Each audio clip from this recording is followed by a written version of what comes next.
Erasmo de Róterdam, sin duda, una de las mentes más preclaras en la historia de la humanidad. Afamado escritor con obras tan agudas y mordaces como El elogio de la locura o el Inquiridion Militis Christiani. Fue además, sin quererlo, protagonista de un periodo crucial cuyas consecuencias pesan hasta nuestros días. Hablamos de la Reforma de Martín Lutero.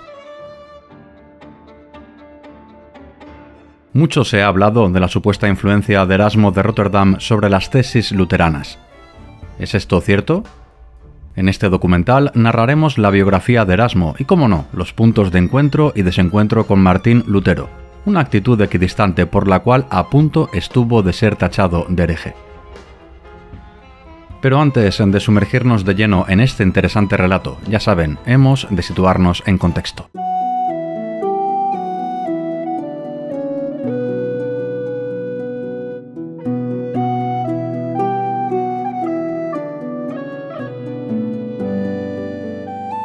Viajamos a un 28 de octubre del año 1469 y nos situamos en la portuaria ciudad de Rotterdam. Margareta Rogerius, hija de un humilde médico, acaba de dar a luz a su segundo hijo, fruto de una relación amancebada con el sacerdote Roger Gerard. El nombre elegido para la criatura fue Desiderio Erasmo, en honor a San Erasmo de Formia, patrón de los marineros y uno de los santos de moda en este siglo XV, pues se le atribuía cierto poder para atraer riquezas. Muchos años más tarde, Erasmo de Róterdam intentó ocultar sus espurios orígenes, inventando una increíble historia romántica entre un humilde pescador y una campesina. A pesar de que sus progenitores vivían en concubinato, puesto que un sacerdote no podía contraer matrimonio, nuestro protagonista gozó de una niñez agradable y culta, pues su padre, en el pasado, había trabajado en Italia como escribano. Erasmo creció en una casa con una buena biblioteca, repleta de clásicos, tanto en latín como en griego, lenguas que alcanzó a dominar a la perfección. A la corta edad de 6 años, el pequeño Erasmo y su hermano mayor Pedro ingresaron en un colegio en Gouda, lugar donde su padre había sido trasladado a ejercer el sacerdocio, para 5 años después continuar su formación en la escuela del Cabildo de Saint-Leuin. Años más tarde, en su sempiterna feroz crítica al sistema educativo, Erasmo recordó los bárbaros métodos empleados en esta institución, con constantes castigos físicos y una educación basada en pesados libros medievales, vetustos respecto a la floreciente sociedad del momento.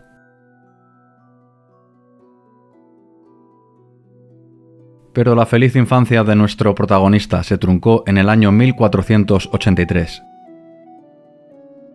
Su madre Margareta falleció víctima de un brote de peste. Pronto su padre reclamó la venida de sus 2 hijos del internado para morir unas pocas semanas a causa del mismo mal. Erasmo quedó huérfano a la corta edad de 14 años. Ambos hermanos quedaron al cargo de 3 familiares que los enviaron a estudiar a la modesta escuela de Bois-le-Duc, lugar que Erasmo también recordaba con amargura, asegurando que los religiosos no se proponían otra cosa sino destruir todas las dotes naturales con bofetadas, reprimendas y severidad, con el fin de hacer aptas las almas para el monasterio.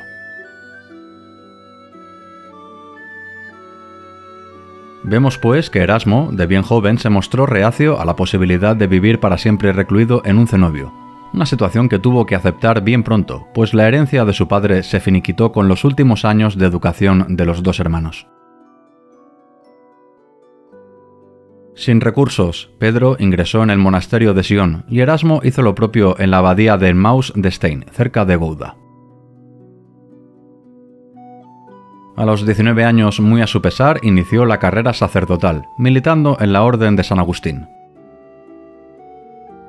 Erasmo estudió con denuedo para en su tiempo libre autoeducarse en su verdadera pasión, los clásicos, pues nuestro protagonista, tal y como reconoció infinidad de veces durante su vida, nunca tuvo vocación sacerdotal, tan solo aspiraba a ser un poeta. Gracias a las cartas a Servacio sabemos acerca de sus primeros años de vida, encontrando a un Erasmo apasionado y sentimental. En una de estas misivas enumera a sus autores favoritos. En poesía, Virgilio, Horacio, Ovidio, Juvenal, Estacio, Marcial, Claudiano, Persio, Lucano, Tíbulo y Propercio. Mientras que en prosa el joven Erasmo ensalza a Cicerón, Quintiliano, Salustio y Terencio, haciendo también referencia a humanistas contemporáneos italianos como Lorenzo Valla, Filelfo, Guarino y Poggio, y en literatura eclesiástica destaca a San Jerónimo.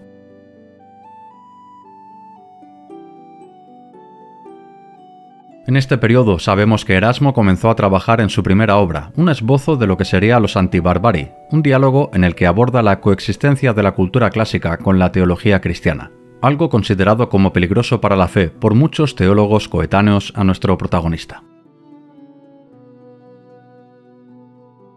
Tras 4 años de estudio, Erasmo fue ordenado sacerdote un 25 de abril de 1492 por el obispo de Utrecht, quien pronto vio que aquel joven estaba destinado a cotas más altas que ejercer en una humilde parroquia.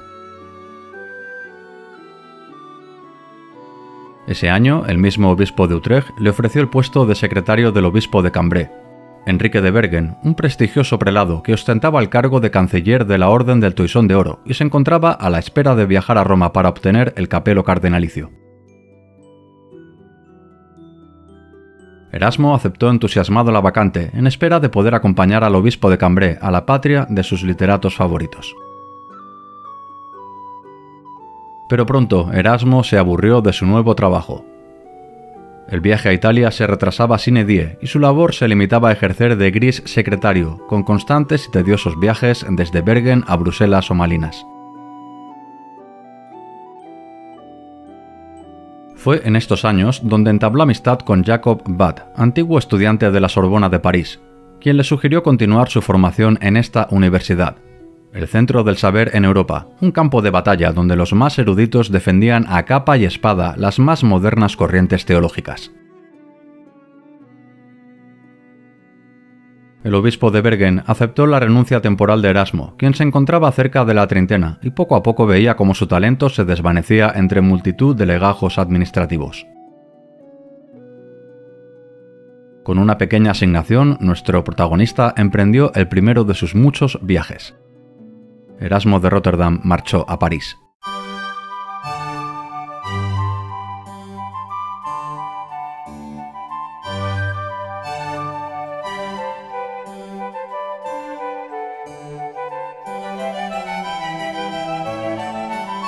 Erasmo, ya cercano a la treintena, no era un joven, pero vivió como tal, de manera austera, quejándose en sus cartas de tener que padecer innumerables privaciones.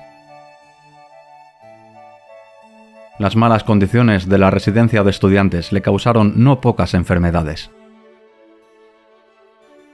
Pronto Erasmo de Rotterdam comprobó la encarnizada lucha intelectual en las aulas de la Sorbona. El humanismo había penetrado en París a través de figuras como Roberto Gauguin o Lefebvre de Taples, una nueva corriente que alborotó la vida de estudiantes y profesores, con enconados enfrentamientos entre tomistas, escotistas, terministas y modernos, seguidores de Occam y Buridan, los dos filósofos escolásticos de moda. El primordial objetivo de nuestro protagonista fue el de conseguir el doctorado en teología. Para ello comenzó sus estudios reglados e incluso gozó del privilegio de impartir algunas clases sobre las Sagradas Escrituras. Pero no tardó demasiado tiempo en sentirse incómodo en ambas facetas. No se veía atraído por ninguna corriente, ni tan siquiera por el renacido platonismo o el rejuvenecimiento del aristotelismo. Erasmo se consideraba un poeta y orador. Estas son sus palabras acerca de las eternas y fútiles disputas intelectuales. Esos estudios hacen a un hombre quisquilloso y pendenciero. ¿Pueden hacerlo sabio? Mas en medio de este desasosiego, la fortuna quiso compensar a Erasmo.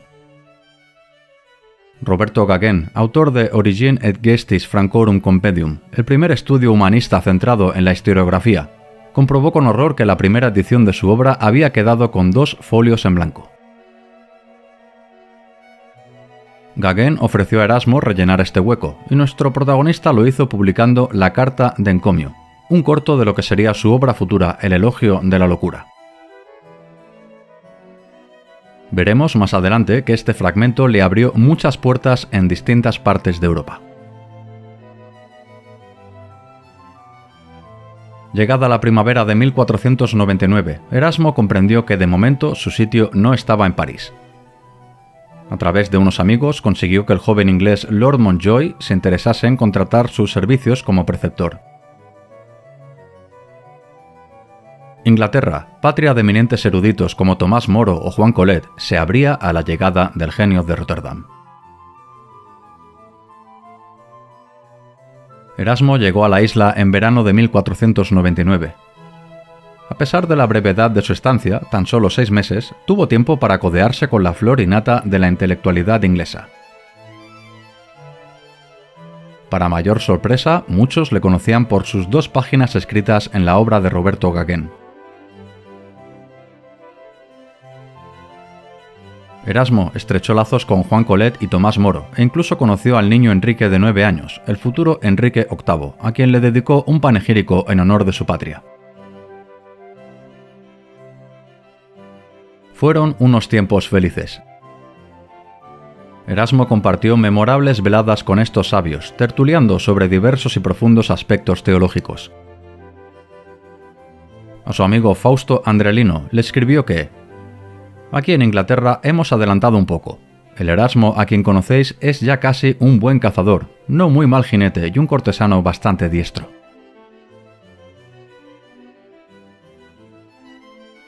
Erasmo residió en Oxford, impartiendo en esta universidad algunas clases sobre las epístolas de San Pablo, pero su ascenso le fue vedado por el desconocimiento del griego, una lengua en la que en un futuro no muy lejano se aplicaría en cuerpo y alma.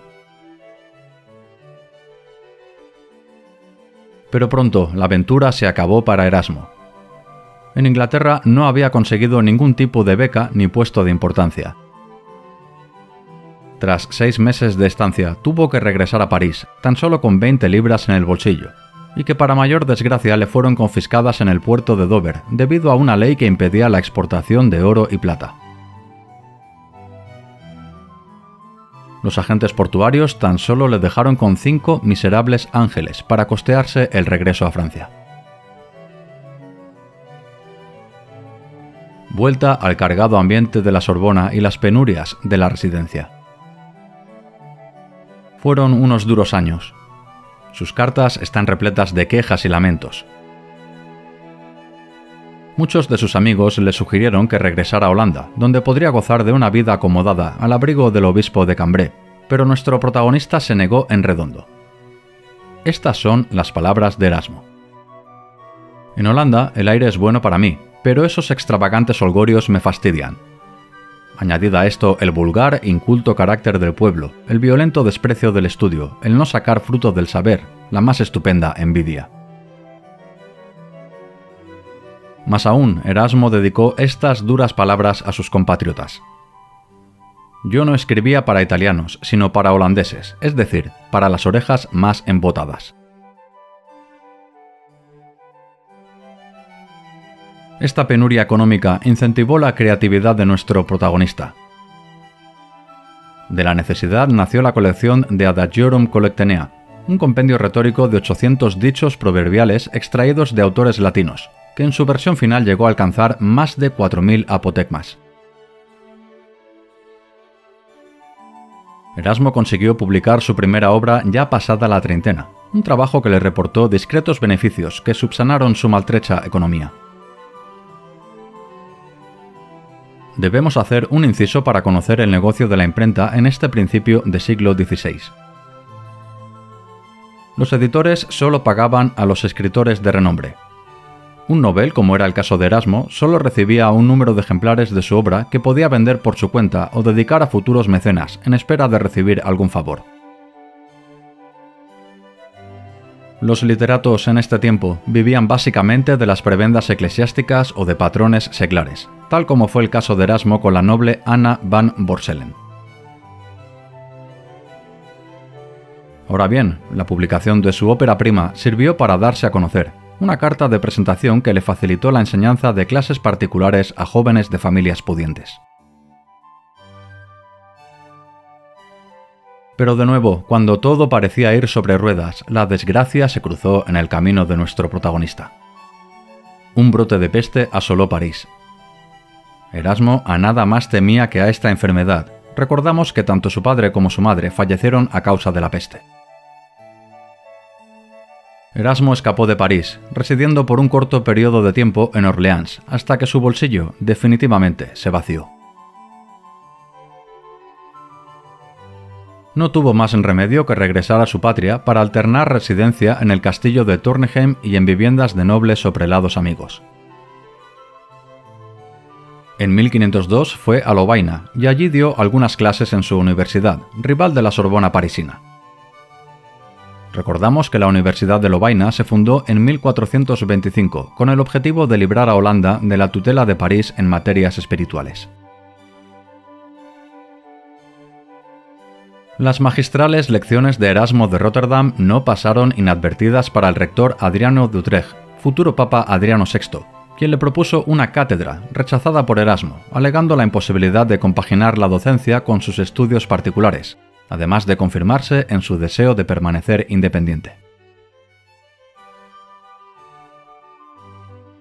Erasmo, a sus 35 años, replanteó su futuro con dos altos propósitos.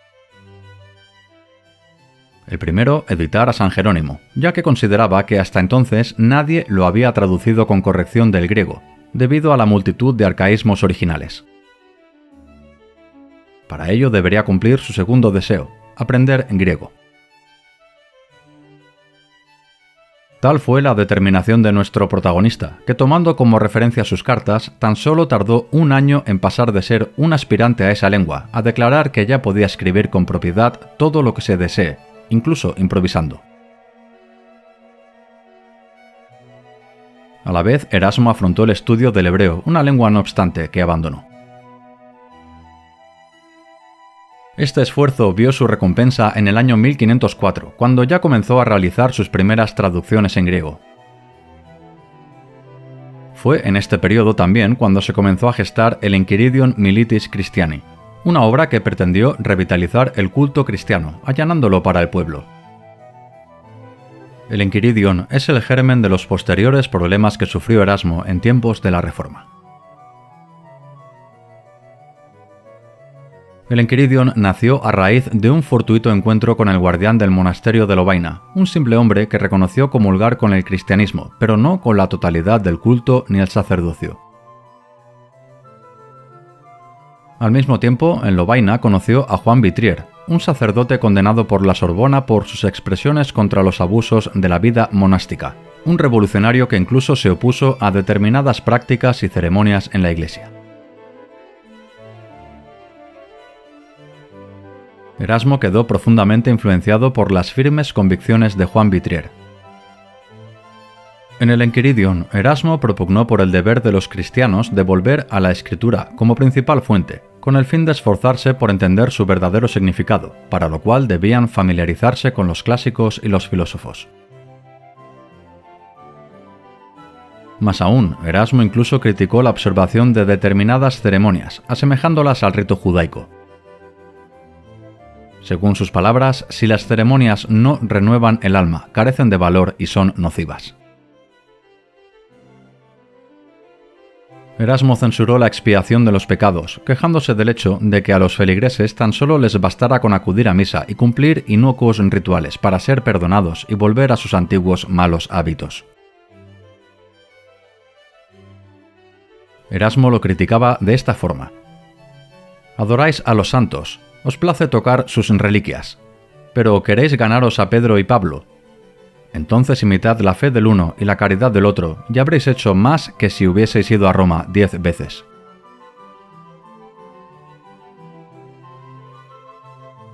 Las primeras ediciones de esta obra no fueron bien acogidas, no por lo amenazadoras que pudieran parecer para la Iglesia católica, sino por la falta de interés del público en general.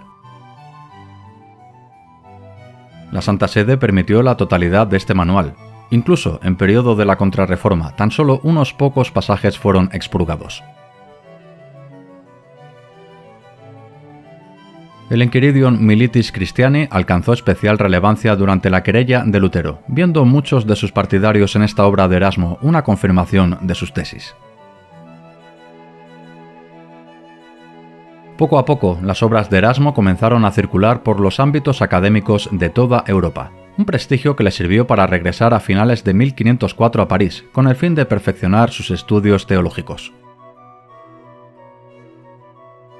Además, Erasmo acometió su nueva estada parisina con una hercúlea tarea. Gracias a su cada vez más maestría en griego, se propuso restaurar el Nuevo Testamento. Pero esta titánica encomienda se vio pospuesta debido a un cambio de residencia a Inglaterra. Desconocemos los motivos, pues existe un apagón en la abundante correspondencia de Erasmo. Tan solo en una carta aduce serias razones, consejos de personas sensatas y falta de dinero. En Inglaterra recibió la protección de algunos nobles, trabajando además en traducciones de latín y griego, encargos que le reportaron fáciles ingresos. Además impartió algunas puntuales clases en la Universidad de Cambridge, unas lecciones que le hicieron valedor para ser propuesto como profesor vitalicio, una invitación no obstante que Erasmo rechazó en pos de su independencia. Fue en Inglaterra donde se le presentó la ocasión de viajar a Italia. Juan Bautista Boerio, médico de la corte de Enrique VIII, deseaba que alguien visitase en persona las más prestigiosas universidades donde estudiarían sus hijos. Erasmo de Rotterdam se ofreció voluntario.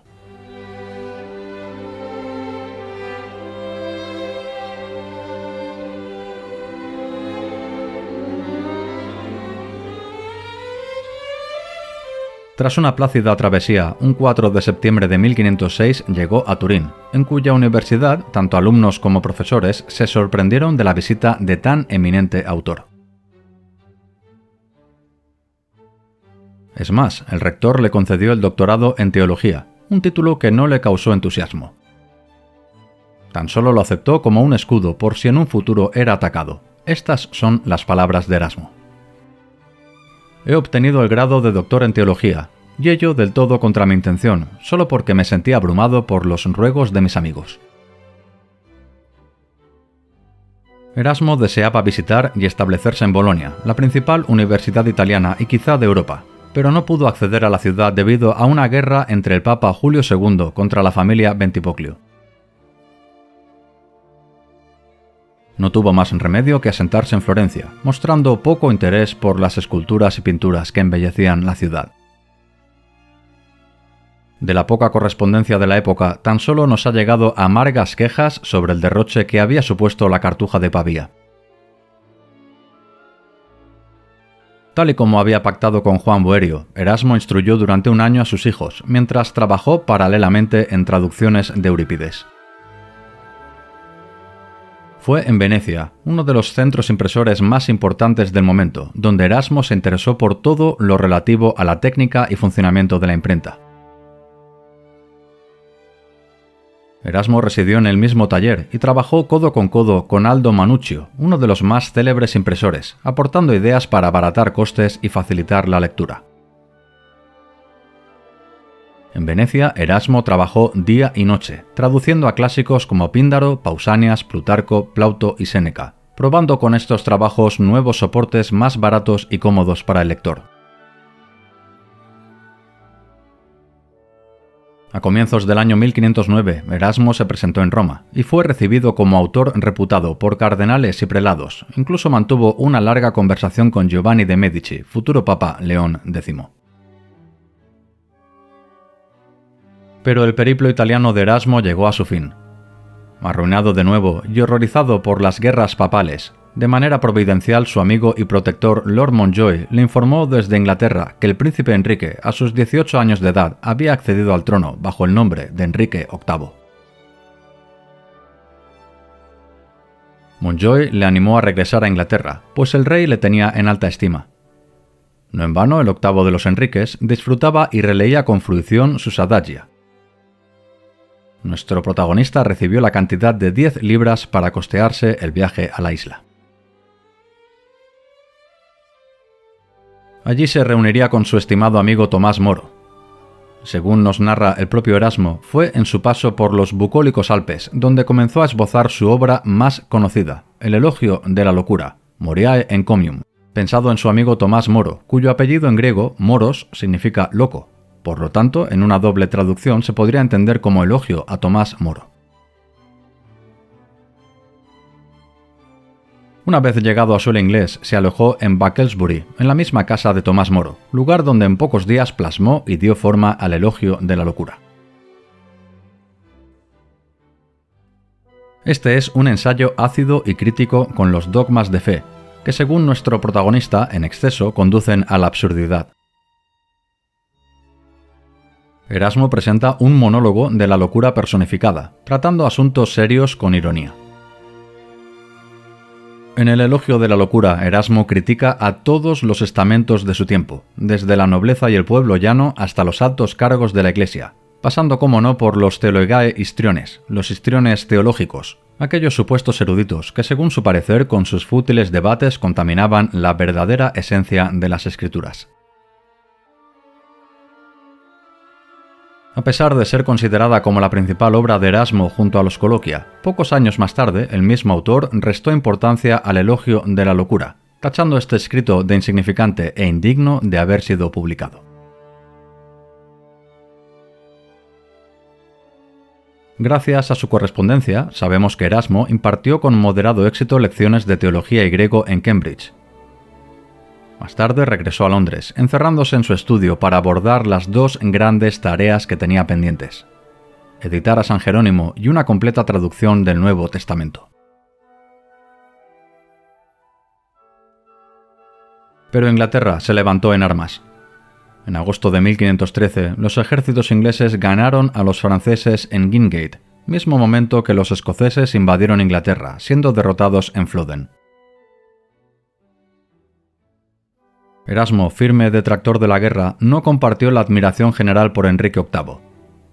Este es un extracto de una de sus cartas, donde se queja amargamente del ambiente bélico del momento. Estamos aquí rodeados por la peste, amenazados de salteadores. Bebemos vino del peor, porque no hay importación de Francia, pero, yo triunfe, somos los conquistadores del mundo. La guerra ha cambiado de pronto el carácter de esta isla. El coste de la vida aumenta día por día y la generosidad decrece. Por falta de vino por poco me muero del mal de piedra, que me viene del tomar malos alimentos. Estamos encerrados en esta isla más que nunca, hasta el punto que ni las cartas salen para el extranjero.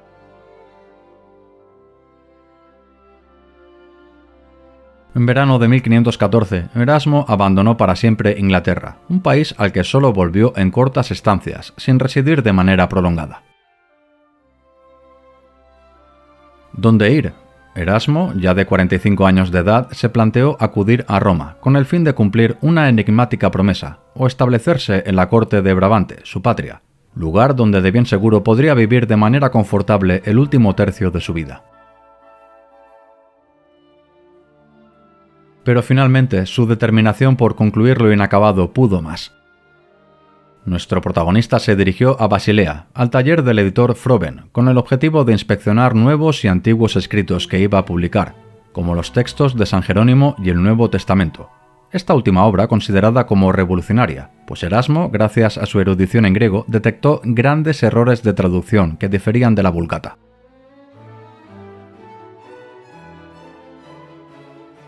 A mediados de agosto de 1514, Erasmo llegó a Basilea, siendo recibido con los máximos honores por los principales humanistas alemanes, con grandes banquetes y recepciones. Erasmo pronto se dedicó en cuerpo y alma a la razón por la cual el destino le había guiado allí. Al igual que 6 años atrás en Venecia, se instaló en la imprenta de Johann Froben, trabajando día y noche en el Novum Instrumentum, su traducción del Nuevo Testamento, además de reeditar sus obras y traducir a Séneca. Las remozadas obras de Erasmo, perfectamente editadas por la prestigiosa imprenta de Johann Froben, situó a nuestro protagonista en el culmen de la teología y la erudición clásica. Pero esta reputación de poco le sirvió para solventar su siempre maltrecha economía. A punto de cumplir los 50 años, se quejaba de su esposa, la execrable pobreza, que todavía no he podido sacudirme de mis espaldas. Aún estoy sembrando sin saber lo que recogeré. Esta apurada situación fue solventada por Juan Le Sauvage, canciller de Brabante, quien le recomendó para ejercer como consejero del príncipe Carlos, futuro emperador y rey de España, con una modesta retribución de 200 florines, que no obstante cobró tarde y mal. Esta colaboración se cristalizó en el célebre Institutio Principis Christiani, un tratado que versaba sobre la educación de un príncipe, con materias morales más que políticas, recomendando al príncipe Carlos ser más amado que temido, una serie de consejos enfrentados con los preceptos del príncipe de Maquiavelo, no publicado entonces.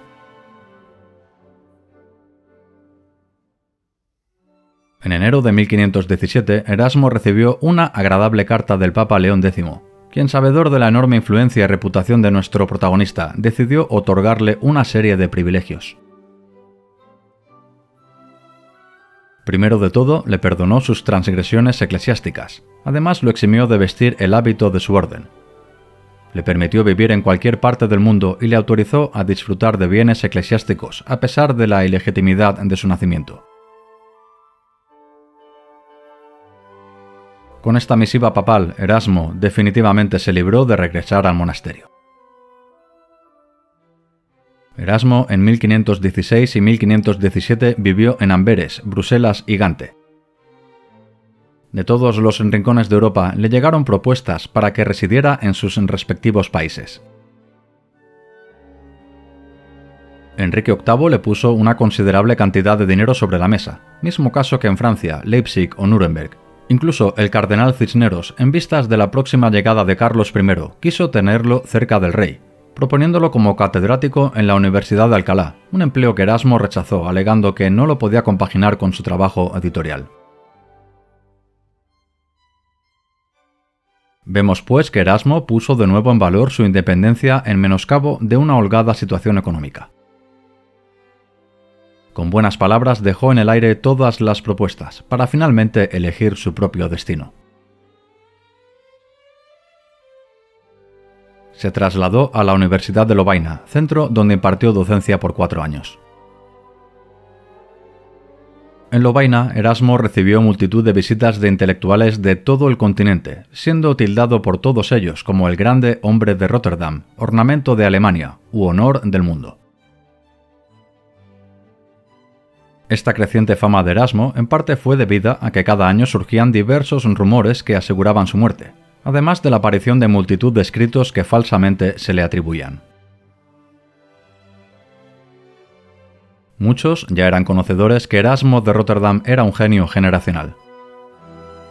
Recibía decenas de cartas al día, intentando responderlas todas. Decía que, si no contesto, pareceré descortés.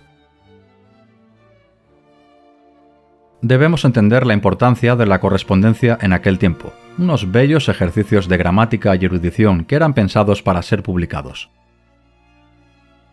Sin duda, ser poseedor de una carta de Erasmo era todo un privilegio, un espaldarazo a la carrera de cualquier aspirante académico. De hecho, casi toda la documentación en la que está sustentado este relato es gracias al género epistolar, en el cual Erasmo se prodigó, llevándolo a una nueva dimensión debido a su excelente e ingeniosa expresión. Según las cartas de sus contemporáneos como Moro, Pedro Gils, Fischer, Amonio y Budeo, podemos dibujar un retrato de su físico. Erasmo era de estatura mediana, bien formado, de fina tez, con cabello rubio y ojos azules, rostro alegre, manera de hablar muy clara, pero con voz débil. En cuanto a gustos, valoraba la sincera amistad y la concordia, rehuyendo en todo momento las disputas. Una posición veremos que en su último tramo de vida le acarreó no pocos problemas.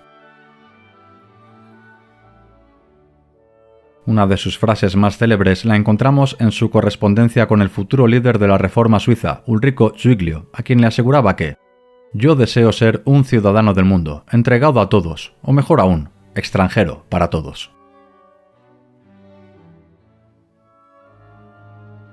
Fino olfateador de los acontecimientos, fue en su estada en Lovaina cuando Erasmo tuvo un presagio de que se avecinaban grandes cambios. Estas son sus palabras.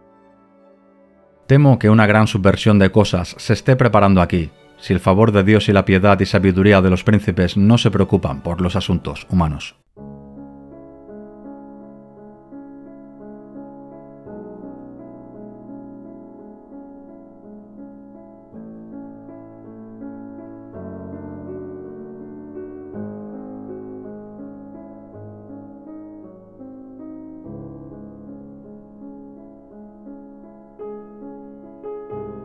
En efecto, en este 1517, en Wittenberg, el monje agustino Martín Lutero estaba a punto de revolucionar el mundo cristiano con sus famosas 95 tesis. La Iglesia, tal y como denunció Erasmo en muchas de sus obras como el Enchiridion, los Coloquia o el Elogio de la Locura, estaba padeciendo un irrevocable descrédito debido a sus corruptas acciones.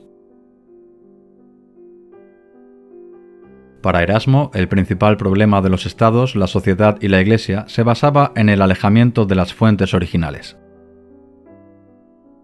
Los creyentes e incluso el clero debían tan solo fijarse en las enseñanzas y prácticas que predicaban Cristo y el Evangelio.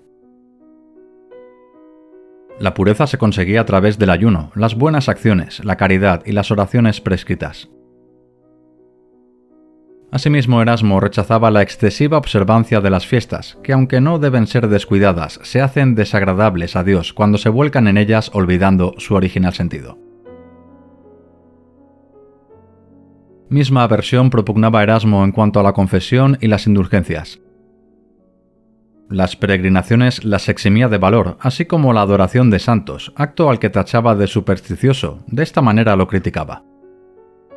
Besamos los zapatos de los santos y aún sus pañuelos sucios, y dejamos descuidados sus libros, que son sus más santas y eficaces reliquias. El sabio de Rotterdam además aborrecía la teología y filosofía medieval, anclada en un oscuro pasado y con unos métodos bestiales para con el alumno, tal y como comprobó en su infancia y adolescencia. Por lo demás, Erasmo rechazaba las eternas y estériles discusiones teológicas, amén de criticar de manera feroz los negocios y la política. En resumen, Erasmo abogaba por un verdadero gozo basado en la virtud y la piedad, alejado de lo violento y extravagante, amigo del trato amable y solícito, sencillez, naturalidad, pureza y razonabilidad.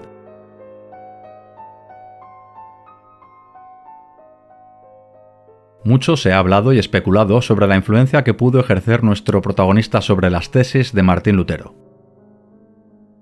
Sabemos que el primer contacto entre ambos se produjo en 1516, cuando Erasmo recibió una carta de Jorge Espalatino, secretario del elector de Sajonia, acerca de que un eclesiástico agustino, en su interpretación de la epístola de San Pablo a los romanos, no había entendido correctamente la idea de justicia. Este interesado no era otro que el mismo Lutero, desconocido entonces fuera del ámbito académico de la Universidad de Wittenberg. Tras el estallido de la Reforma, Erasmo leyó con interés las quejas de Lutero, enviándoselas de inmediato a su amigo Tomás Moro, sin anotación alguna y tan solo con una breve misiva, donde se quejaba de las indulgencias papales.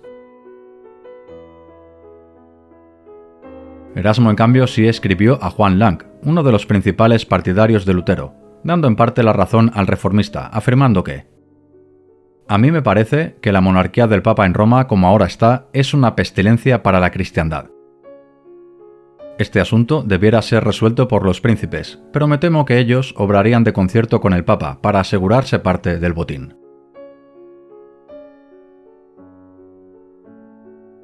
El 28 de marzo de 1519, Lutero se dirigió por primera vez a Erasmo, en búsqueda de su patrocinio. En esta misiva, Lutero mostró su admiración por el maestro de Rotterdam, alegrándose de que Erasmo desagradaba a muchos, pues era una inequívoca señal de que Dios le había bendecido. Erasmo respondió cortésmente a Lutero, sin mostrarle un claro apoyo, ya que según él no había leído sus libros y que por lo tanto no podía juzgar su obra. De lo que sí tenemos constancia es de una nueva carta enviada a Juan Lang, donde critica abiertamente a la Iglesia de Roma. Estas son sus palabras. Espero que los esfuerzos vuestros y de vuestro partido tengan buen éxito. No triunfaremos nunca de los falsos cristianos si no abolimos la tiranía de la sede romana y de sus satélites, los dominicos, los franciscanos y los carmelitas. Pronto, ante el violento cariz de los acontecimientos, la administración papal tomó cartas en el asunto. En noviembre de 1519 se presentó en la Universidad de Lovaina el inquisidor Jacobo de Hochstraten con el fin de condenar ciertas opiniones de Lutero. Aún así, Erasmo, sin decantarse por ningún partido, continuó apoyando en público ciertas tesis de Lutero, achacando la exacerbada situación en una especie de conjura conservadora que buscaba sofocar el auténtico saber, un pulso de la antigua ignorancia sobre la cultura clásica. Estas son sus palabras. Yo sé con toda certeza que los bárbaros de todas partes han conspirado para no dejar piedra sin remover hasta que hayan suprimido las Bonae Literae. Más tarde, en verano de 1520, se publicó la bula papal de León X que declaraba a Lutero como herético, amenazándolo con la excomunión si no se retractaba. En abril de 1521, en la Dieta de Worms, Lutero se enfrentó directamente con el emperador Carlos V. Como consecuencia, el poder imperial y la Iglesia se unieron para condenar con toda la fuerza posible a la herética corriente luterana. Todos sus libros deberían ser quemados, sus partidarios detenidos y sus bienes confiscados. Asimismo, Lutero debería entregarse a las autoridades de inmediato. Erasmo, aquí sí posicionado con la Iglesia, afirmó que la tragedia de Lutero se nos ha terminado, ojalá no se hubiese presentado nunca en escena. Corrían oscuros tiempos en Europa. Muchos detractores de Erasmo afilaron sus plumas, aprovechando la ambigüedad de nuestro protagonista, que no terminaba de condenar rotundamente las tesis de Lutero. Erasmo sufrió un ataque en la Universidad de Lovaina, un hecho que provocó su inmediata salida, temeroso de perder su preciada independencia. El 28 de octubre de 1521 dejó Lovaina para ir a Basilea, una huida que maliciosos difamadores aseguraron que se debía a su acercamiento a la doctrina luterana. Erasmo se recluyó en la apacible ciudad de Basilea, plaza incólume de momento en la feroz lucha entre luteranos y católicos. Resistamos no con vituperios y amenazas, no por la fuerza de las armas y la injusticia, sino con la simple discreción, con las buenas obras, con afabilidad y tolerancia. Estas son algunas de las palabras que el sabio de Rotterdam escribió en sus elogios para la paz, como Querela Pacis o Dulce Bellum in Expertis u Oratio de Pace et Discordia, unos escritos que abogaban por una reconciliación entre ambos bandos. A sus casi 60 años, Erasmo por fin era económicamente independiente. En estos años en Basilea se centró en reeditar nuevas ediciones del Nuevo Testamento, los Adagia, sus propias cartas, comentarios a los Salmos y nuevos tratados teológicos, morales y filológicos. También publicó a San Ambrosio, San Hilario, San Ireneo y San Agustín, y reescribió los Coloquia, añadiendo nuevos pasajes satíricos donde ridiculizaba a sus enemigos de Lovaina.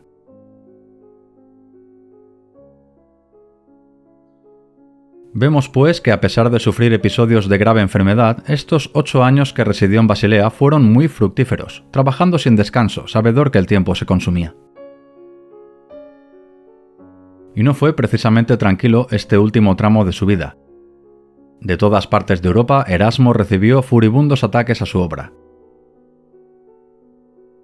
Desde la Universidad de Alcalá, Diego López de Zúñiga criticó con vehemencia la edición del Nuevo Testamento. Erasmo también mantuvo una querella epistolar con Noel Bedier, síndico de la Sorbona, quien quiso implicarle en el proceso contra Luis de Berquín, jurista que en 1529 fue quemado en la hoguera. Erasmo también mantuvo ciertas disputas con un grupo de religiosos españoles, que paradójicamente eran conocidos en España como erasmistas, censurando nuestro protagonista su postura proclive a concepciones más liberales en la fe. Precisamente, Adriano VI, natural de Utrecht y antiguo inquisidor de Castilla, conminó a Erasmo para que se posicionara abiertamente contra Lutero, una propuesta que Erasmo rechazó con buenas palabras, apelando a su espíritu independiente. Todos querían ganarse el favor de la pluma más erudita y docta de Europa. Un 15 de abril de 1524 recibió una carta de Lutero, la segunda en un intervalo de 4 años, quien, sabedor de la neutralidad de nuestro protagonista, le animó para que continuara en esta situación. Estas son sus palabras. Os ruego continuéis siendo lo que siempre habéis declarado querer ser, un mero espectador de nuestra tragedia.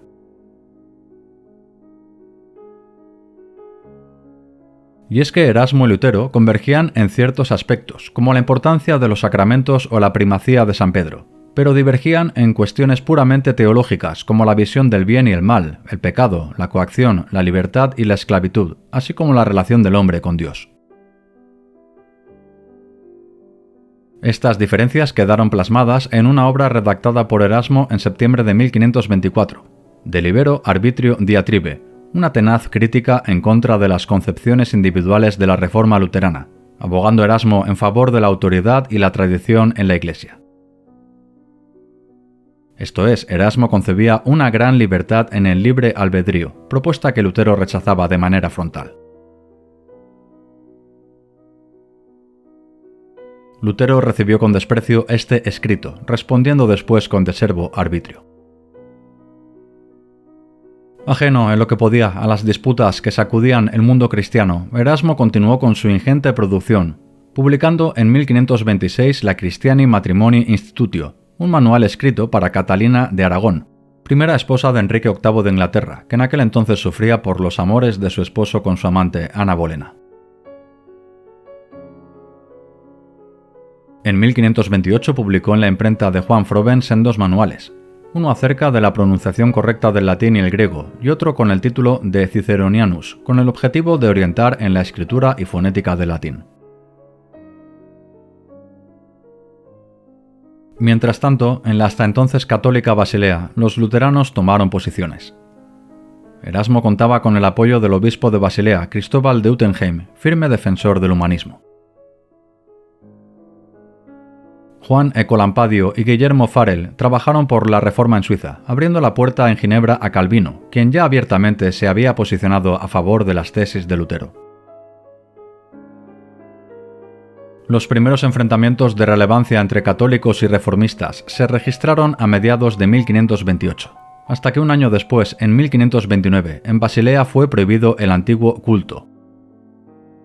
Las imágenes fueron quitadas de las iglesias y los conventos y la universidad fueron clausurados.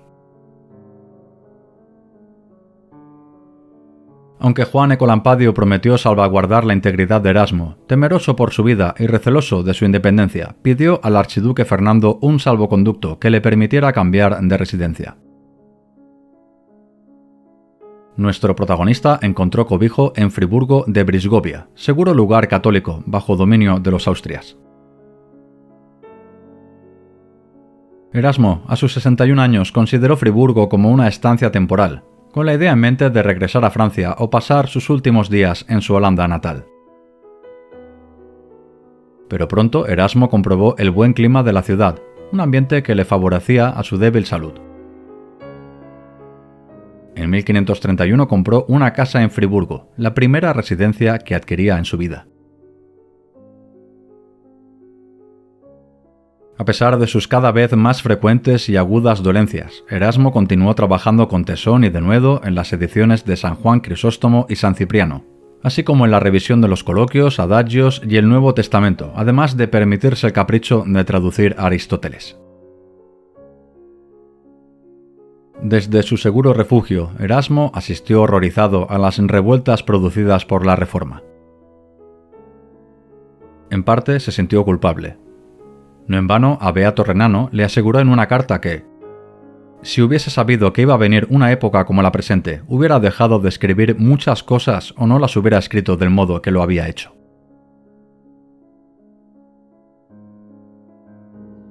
En sus últimos años, Erasmo se mostró muy crítico con la Reforma, afirmando que muchos de los protestantes no habían mejorado como personas. Con la única rama que en parte simpatizaba era con los anabaptistas, contrarios a la fuerza bruta y firmes defensores de la paz. A pesar de los tratados de Cambrai y Barcelona, el mundo cristiano estaba desunido, y por si fuera poco, los turcos amenazaban el corazón de Europa con el fallido asedio de Viena. En verano de 1530, la Dieta se celebró en Augsburgo, lugar donde las tesis de Melanchthon, colaborador de Lutero, fueron refutadas por el emperador Carlos V, quien sorprendentemente no invitó a Erasmo a esta crucial reunión.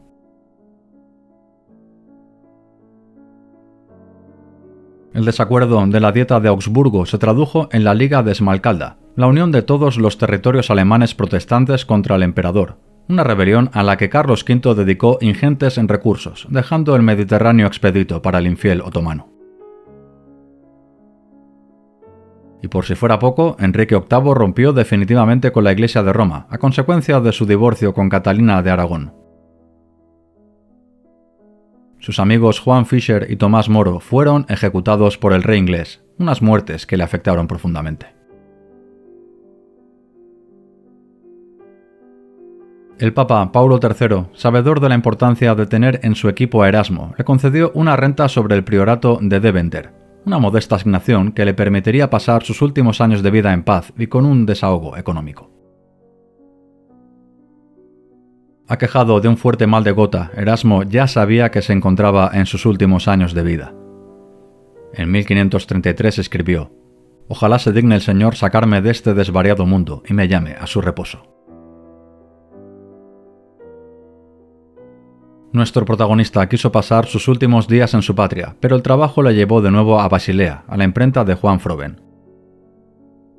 Allí continuó trabajando con denuedo en correcciones y nuevas ediciones, además de la publicación de Ecclesiastés y Preparatio ad Morte, sus dos últimas obras, hasta que numerosos achaques le postraron en cama. Clemente VII, nuevo papa, priorizó la convocatoria de un concilio, propuesta a la que Erasmo se ofreció como cooperador, un último servicio en pos de la fraternidad en el mundo. Clemente VII incluso le ofreció la posibilidad de ser investido cardenal, un honor que Erasmo rechazó aduciendo que era un hombre que vivía al día, esperando la muerte, ya que apenas podía salir de su habitación. Erasmo estaba preparado para la muerte. La mayoría de sus amistades ya habían dejado este mundo. Sus últimos meses de vida los pasó releyendo las cartas de sus amigos. El 12 de febrero de 1536, Erasmo ratificó su testamento, legando buena parte de sus escasos bienes en favor de los pobres y enfermos, así como a becas estudiantiles y muchachas en edad casadera. Un 12 de julio expiró. Sus últimas palabras fueron: «Oh Jesu, misericordia, Domine, liberame, Domine miserere mei», para apostillar finalmente en su holandés natal: «Lieve God», querido Dios. Esta es la historia de Erasmo de Róterdam, precursor del espíritu moderno, un hombre único en su tiempo que alumbró para siempre la humanidad.